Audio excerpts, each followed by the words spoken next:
विधान सभा के माध्यम से जो हमारे प्रतिनिधि चुनकर आते हैं, उसके लिए आदरणीय प्रधानमंत्री जी ने 33% का आरक्षण पूरे देश में देने का निर्णय लिया और आगे जो परिसीमन का गठन होगा, गठन होने के बाद पूरे देश में 1/3 महिला को सीधा रिजर्वेशन के माध्यम से प्रतिनिधि बनने का मौका मिलेगा। लगभग 10 करोड़ माताएं बहनों को पीएम उज्ज्वला योजना के माध्यम से मुफ्त गैस कनेक्शन देकर स्वच्छ ईंधन की व्यवस्था करने का काम किया गया। 3 तलाक, हम लोगों पे आरोप लगता है कि हम मुसलमान या अल्पसंख्यक समाज के लिए कल्याण की बात नहीं करते। यह कुप्रथा था। हमारे हिंदू समाज में भी, हमारे सनातन के लोगों में भी पहले कई शादियां होती थी, लेकिन जब हिंदू मैरिज एक्ट आया उसके बाद ये सारी व्यवस्था बदली। आज ट्रिपल तलाक को पूरी तरह समाप्त करने का काम किसी सरकार ने किया तो वो नरेंद्र मोदी जी की सरकार ने किया। आगे भी जो कुप्रथा है उसकी लड़ाई भारतीय जनता पार्टी लड़ते रहे। उसी तरह आप लोगों ने देखा कि महिलाओं के लिए जिस तरह गरीब कल्याण का काम किया जा रहा था, तो पक्का मकान लगभग 4 करोड़ से अधिक पक्का मकान गरीबों को देने का काम किया गया। उसमें से लगभग 55 लाख अकेले बिहार को देने का काम किया गया। और आगे भी देश के यशस्वी प्रधानमंत्री जी ने तय किया है कि आगे हम 3 करोड़ जो देश में बच गए हैं और जिनके सर के ऊपर पक्का मकान नहीं है, तो ऐसी व्यवस्था सरकार ने तय किया है कि आगे हम चिन्हित करेंगे। घर में कई जगह बंटवारे होते हैं परिवार में, और हम चिन्हित करके जो हमारे परिवार होंगे इस देश में 3 करोड़ और पक्के मकान बनाने का काम करेंगे। और इसमें अधिकतर हमारी बहनों को इस पूरे मकान का स्वामित्व भी देने का काम आदरणीय प्रधानमंत्री नरेंद्र मोदी की सरकार कर रही है। इसके साथ युवाओं के लिए कौशल विकास योजना के माध्यम से करोड़ों लोगों को प्रशिक्षण देने का काम किया जा रहा है। और लगभग 27 लाख करोड़ के निवेश के साथ भारत में पीएम मुद्रा योजना के तहत 46 हजार करोड़ ऋण प्रदान करने का काम किया गया। ये जो लोग पूछते हैं ना कि रोजगार, कुछ लोग ये समझाने का प्रयास करते हैं कि सरकारी नौकरी ही देना रोजगार होता है, लेकिन नरेंद्र मोदी जी की सरकार सरकारी नौकरी भी देती है। और हमारा कमिटमेंट है 2020 के चुनाव में 10 लाख सरकारी नौकरी पक्की बिहार में देने की व्यवस्था की गई है और एकदम अस्वस्थ रही। मैंने आज एक नेता का बयान सुना कि नहीं हो पाएगा। एकदम अस्वस्थ रहे बिहार की जनता।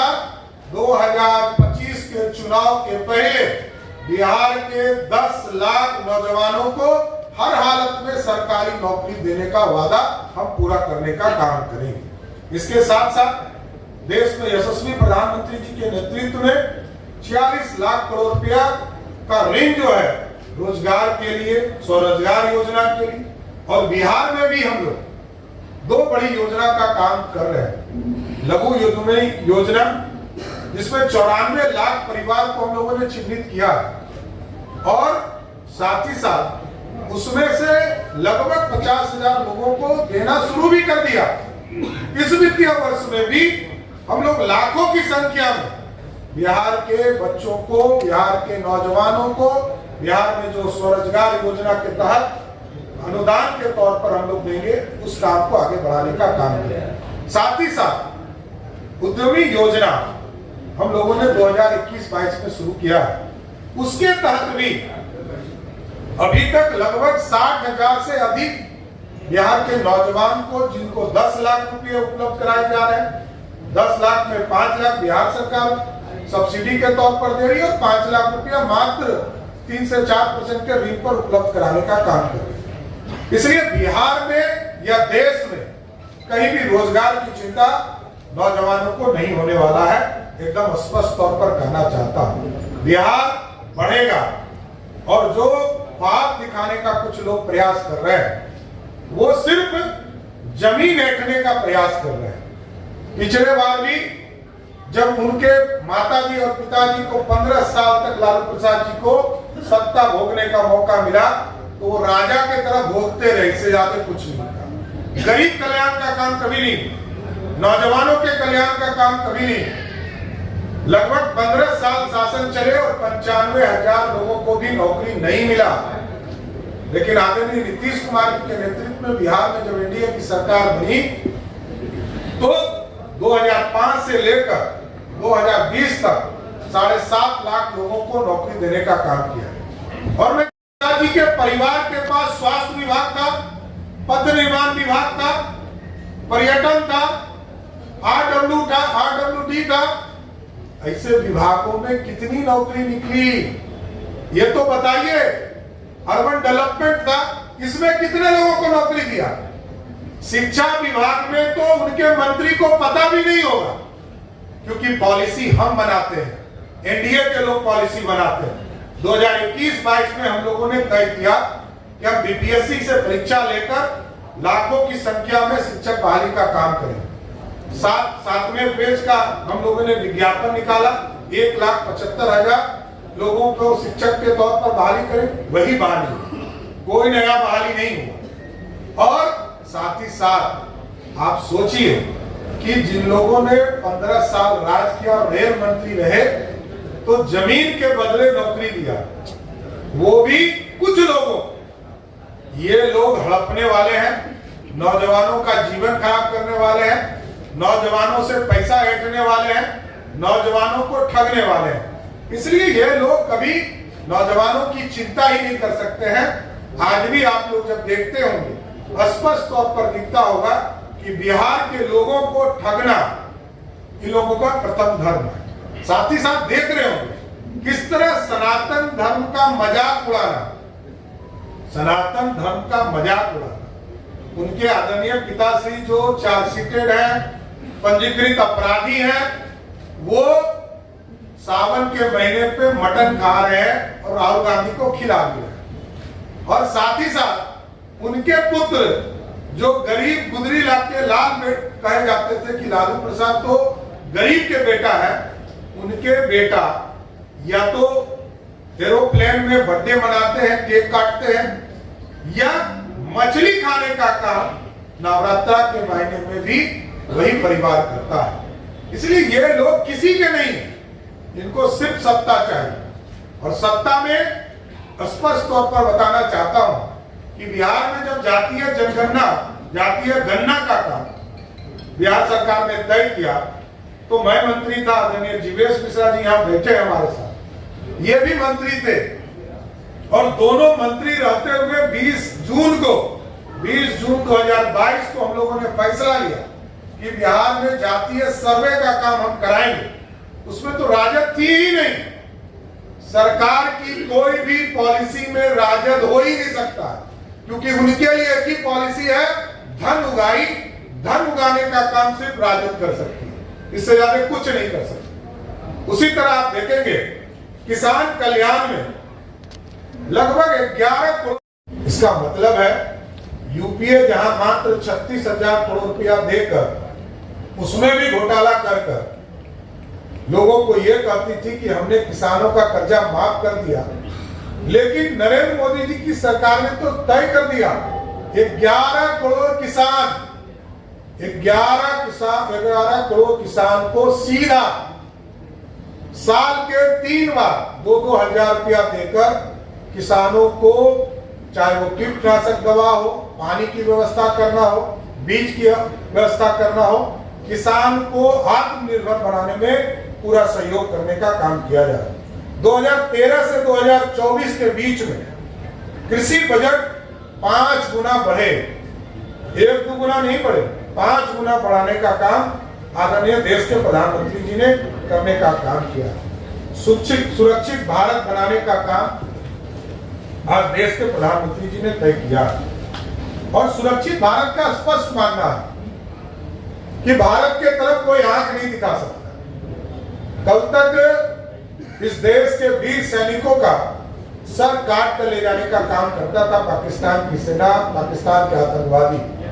लेकिन हिंदुस्तान की सेना कोई कार्रवाई नहीं करती थी, टुकुर टुकुर ताकती थी कि श्रीमती गांधी कब बोलेंगी, प्रधानमंत्री कब बोलेंगे। लेकिन नरेंद्र मोदी जी की सरकार जब बनी तो आतंकवाद के खिलाफ जीरो टॉलरेंस का पूरी व्यवस्था किया गया। और जो आज से 2000 वर्ष पहले अखंड भारत का सपना पंडित चाणक्य ने देखा था, सरदार पटेल ने देखा था 1947 में, और 567 रियासत को जोड़कर एक भारत बनाया गया। उसमें कश्मीर को अलग किया, और कश्मीर को अलग किया गया तो कश्मीर अलग क्यों? 370 हमारा कमिटमेंट था। हम 1950 में कहे, 1977 में हमने जनता पार्टी के साथ समझौता किया, लेकिन हम बदले नहीं। हमने 1989 में राम मंदिर का साथ देने का शुरुआत किया, तब भी हम बदले नहीं। और 1990 में मंडल भी हम ही लाए, और कमंडल भी हम ही पूरे देश में फैलाने का काम किया।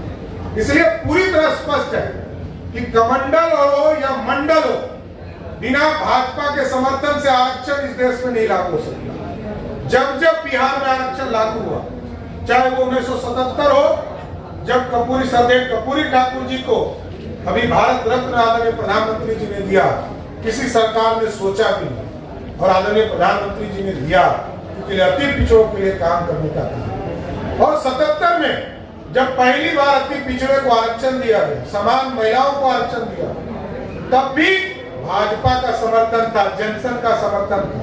और जब मंडल कमीशन आया, तब भी 82 सांसद भारतीय जनता पार्टी का था, और कांग्रेस पार्टी 197 सांसद के साथ खड़ी थी, जो पानी पी पी कर विरोध कर रहे थे राजीव गांधी जी। लेकिन भाजपा मंडल का समर्थन करने का काम कर रहा है। इसलिए आरक्षण तब इस देश में मिला है जब भाजपा या तो सरकार में रही है या भाजपा समर्थन करते रही है। अति जो पिछड़ों, मतलब स्वर्ण समाज में जो पिछड़े हुए समाज थे, जो स्वर्ण में आर्थिक रूप से गरीब थे, उनको भी 10% का आरक्षण जब देश में पहली बार ओबीसी अति पिछड़ा का बेटा, तेली समाज का बेटा देश का प्रधानमंत्री बने, तो पहली बार स्वर्ण समाज के लोगों को भी 10% का आरक्षण देने का काम किया। ये विकसित भारत बनाने का संकल्प है, और आगे विकसित भारत बनेगा, इस संकल्प के साथ पूरा भारत खड़ा है। हम तमाम लोगों से आग्रह निवेदन करेंगे कि पूरी तरह आप हमें लोगों को शक्ति दीजिए। पूरे बिहार के लोगों से आग्रह है कि पिछले बार 40 में 40 सीट हम जीते थे, इस बार 40 की 40 सीट जिताने का काम कीजिए, क्योंकि हम आरक्षण देने वाले लोग हैं। और स्पष्ट तौर पर देश के गृह मंत्री जी ने कहा कि इस देश में तब तक आरक्षण जारी रहेगा जब तक गरीबों को आरक्षण का पूरा लाभ नहीं मिल जाए। पिछड़ों को, अति पिछड़ों को, दलित को, आदिवासी समाज जब तक पूर्ण रूप से न्याय नहीं मिलेगा तब तक आरक्षण मिलेगा। और दूसरे तरफ कैसे लोग हैं जो स्वयं पहले आरक्षण लेते हैं, फिर अपनी पत्नी को आरक्षण देते हैं, फिर अपने बेटा को आरक्षण देते हैं, फिर दूसरा बेटा जो अपनी पत्नी पर अत्याचार करता हो उस पर उसको आरक्षण देते हैं, फिर दूसरी बेटी को आरक्षण देते हैं। जब लोकसभा चुनाव हार जाते हैं तो अपनी बेटी को राज्यसभा भेजते हैं, और अभी तो दूसरी बेटी को भी सीधा विदेश से लाकर चुनाव में उतारने का काम किया। और अभी 5 हमारी बहनें इंतजार कर रही है कि लालू जी कब हमको विधानसभा का चुनाव का टिकट देंगे, उनके साथ न्याय कब होगा। भाजपा उनके साथ खड़ी है, उस 5 बहनों के साथ खड़ी है कि आपको जब तक न्याय नहीं मिलेगा तब तक आपके साथ खड़ा हूं। आप सोचिए, 4 बेटा बेटी को सत्ता का लाभ दे दिया और 5 बेटी को कैसे नहीं देंगे? ये न्याय नहीं है, नारी शक्ति का अपमान होगा। इसलिए लालू जी आपको न्याय करना होगा, और आपने जिस तरह छपरा की बेटी को घर से निकाला है उसका भी हिसाब छपरा की जनता आपको तय करेगी। बहुत बहुत धन्यवाद। लालू यादव के